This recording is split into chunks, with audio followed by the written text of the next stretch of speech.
Nasubukan nyo na po ba mga bossing ko ang gumamit ng itlog mga bossing ko for prosperity mga bossing? At ganoon din po for healing. At ganoon din po mga bossing ko, sabi nila ay makakatulong din ito.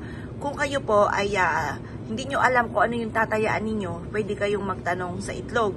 Ito pa mga bossing ko, nasubukan ko na. Kaya lang po, nakalimang numero lamang po ako. Hindi na po masama mga bossing ko dahil 20 pesos lang po ang aking tinaya at naka 1,000 pesos po ako mga bossing. Tapos, ganun din po kapag po ikay nakalima naman ay 20,000 pesos depende sa bola.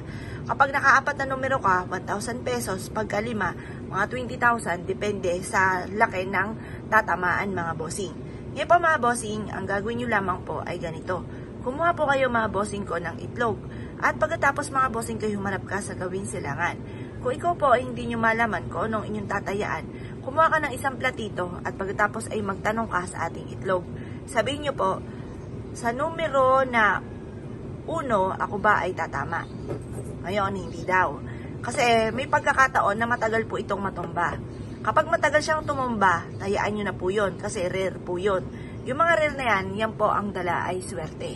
Ngayon po mga bossing, bukod po dyan mga bossing ko, pwede nyo rin tong mula ulo hanggang paa or mula paa hanggang ulo ay ipaikot-ikot nyo po ito pong ating itlog at sabihin nyo po na higupin ng itlog ang lahat ng mga kamalasan ninyo or ng inyong karamdaman.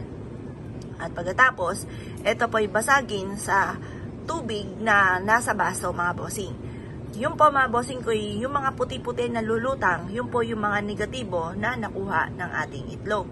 Pwede rin naman po mga bossing ko na maglagay ka ng itlog sa ilalim ng inyong higaan, lalo na kung ikaw ay may karamdaman or feeling ninyo ay napakarami yung problema pinagdadaanan at ang itlog ay makakatulong upang sa ganon maklinsing ang kapaligiran at mawala ang inyong kamalasan. Yan po mga bossing, depende sa kung anong gusto po ninyo. May mga ganon sitwasyon sa mga naniniwala sa mga simple mga pamamaraan ay maaaring makatulong na sila po ay mawala ang kamalasan at saka for healing kung lagi ka may karamdaman.